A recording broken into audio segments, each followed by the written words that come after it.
What's good? It's Woog. Alycia Baumgardner just tested positive for PEDs. There was a pre-fight A sample that contained, I believe, 2 banned substances. One of the 2 was androsterone, and this sample was collected pre-fight before her fight with Leonardo. So this failed drug test is considered in competition. This is pretty crazy news. I mean, you could argue that Alycia Baumgardner is the hottest name in women's boxing. Not saying that she's the #1 pound for pound. She's not. You would have to put Claressa Shields and Amanda Serrano. Katie Taylor just lost to Chantel Cameron. They're about to run it back, but there's Chantel Cameron. There's Savannah Marshall, who just beat Cruz Azern to become champion 1 division up. But Alycia Baumgardner, in terms of where you were name recognition wise and reputation wise 2 to 3 years ago versus where you are now, and just that surge in popularity and just the glow around your name and your current reputation based on your most recent performances, Alycia Baumgardner might be the hottest name in women's boxing. And she just tested positive for PEDs. This is pretty disastrous. Now, there are a couple paths of potential recourse.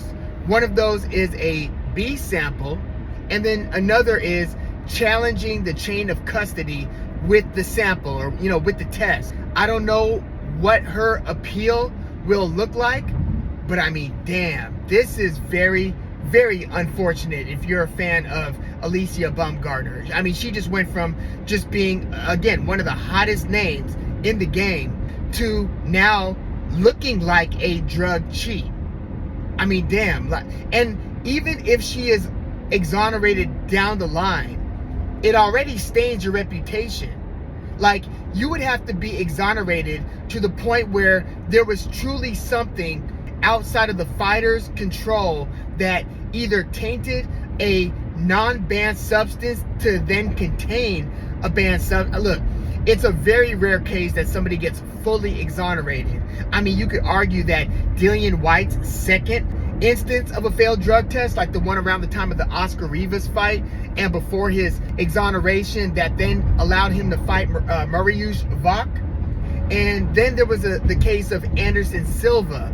And I think that they went to like the GNC, scraped the whole shelf of a particular substance that he was taking and then examined that. I forgot exactly how Anderson Silva, the longtime UFC middleweight champion, was exonerated. But short of those rare instances, this is something that damages your reputation for the duration of your career, essentially.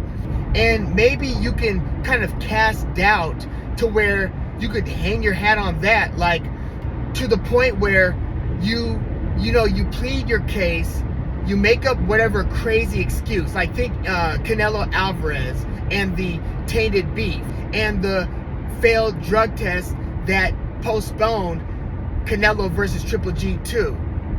And then maybe after you create a narrative and see who buys into it, and then you perform your butt off over the next several fights to where the fresh memory of the failed drug test might get buried by those future performances, to the point where, yes, it is still a part of your story, but then it gets knocked down a few paragraphs, like in your bio, basically. That is about the best you could hope for if you're Alycia Baumgardner in light of this failed drug test. For, again, I believe it was 2 banned substances. And at the time of this recording, there hasn't been an official statement from Eddie Hearn, Matchroom, or Alycia Baumgardner's team. Not that I've seen or read in any of the publications that I follow or people that I follow on social media or any of the reputable websites. I haven't seen an official statement, nor have I seen any statement from Lou DiBella, who represents Leonardo, the opponent at the time of this test that resulted in a failed drug test. So, I mean, yeah, this is looking really bad. I did look at Alycia Baumgardner's Twitter, and she had a couple like cryptic messages, but I was looking at the timestamp at the time, and it was like 3 to 4 hours before the boxing scene article was published. And so I was looking at that, then wondering, okay, are these kind of cryptic, just another day, another battle, or another fight, something like that, or another message that basically said something like, "We good"?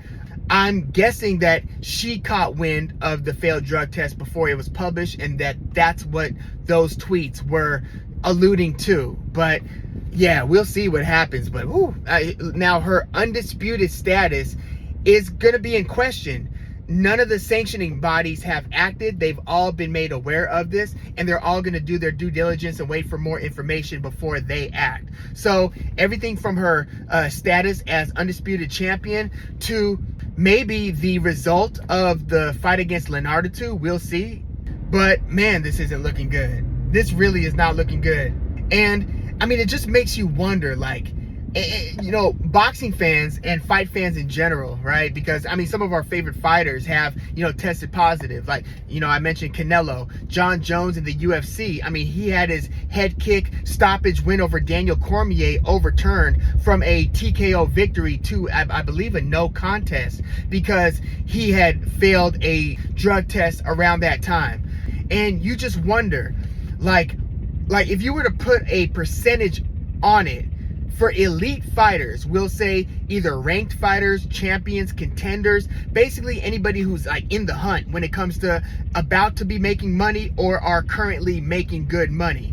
Like that upper tier of fighter, we'll say from C-level pros, C+, B- level pros and up. I just wonder what percentage of fighters are taking some sort of a banned substance and have just up to this point not gotten caught. I mean, that the methods of cheating are usually ahead of the methods of testing. So yeah, let me know what percentage of pro fighters that are of the upper echelon are taking some banned substance, because it just makes you wonder. Because I mean, you listen to how confident she sounds in interviews and how proud of her accomplishments she sounds when she's telling her story, when she's just sounding like damn it, I earned this, like, oh my god, I've come such a long way. And yeah, y'all gonna hear me boast about my accomplishments and about how great I am because damn it, I earned this. And you just wouldn't get the impression, or at least I wouldn't, that somebody who's coming off like that is also cheating the sport and are on performance enhancing drugs. It just doesn't, that part doesn't add up to me. So I'm just saying that if I was to think who is cheating and who's not cheating, she wouldn't have been high on my list of potential cheaters. Even though, I mean, she's super ripped up in terms of physique, she's about as impressive as it comes, right? But short of that, the physical, just the physique and the sculpted body, just behaviorally, demeanor wise, and what I try not to deduce too much from people's character, because at the end of the day, I don't know these people. I just see how they're interviewed, see how they conduct themselves in a public setting, and then I draw whatever assumptions I draw. But she didn't strike me as somebody who had the character of somebody who was going to cheat the game. So it just makes me wonder, damn it, how many people, what percentage of fighters are cheating? So we'll wait for more information. Obviously, in the court of public opinion, I'm sure she's already guilty in terms of how the public views her, because it's the allegation itself. It's not even an allegation. The failed test already has people drawing conclusions, and reasonably so. I mean, I believe that a lot of the excuses that we hear from fighters are totally full of it. And if it wasn't full of it, and if these legitimate excuses, like if Conor Benn really didn't cheat, then damn, that's messed up, right? Like if he really didn't cheat and somehow failed the drug test, but wasn't actively or even knowingly or any of that cheating, that would be a damn shame, right? Same with a lot of these fighters who test positive. Dillian White in this recent cancellation against Anthony Joshua. Imagine if he really wasn't cheating. That would be crazy. So again, it's either that sad scenario or these people are cheating. But yeah, man, unfortunate news just in general. It hurts the sport. She was one of the brighter rising stars in the game. and now she has failed a PED test. So yeah, let me know your thought about this news in the comments, and please like the video, subscribe to the channel if you are into the fight talk. I'm Woog. Thanks for tuning in.